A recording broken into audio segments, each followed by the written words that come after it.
Fidgets I recommend to take on an airplane. Okay. I would maybe take puzzle balls. They are really, really cool. And yeah, some people don't like them, but I personally love them. I don't know, they're just really fun. The second fidget I would be taking is maybe a Rubik's Cube. They're really, really nice, and yeah. The second one I would be taking is probably a fidget spinner.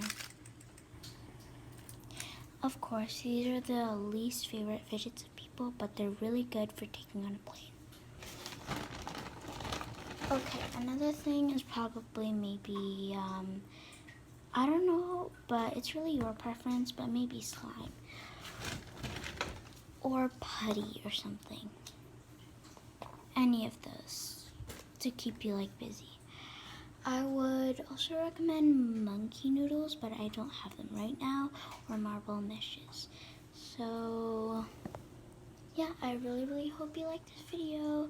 Bye.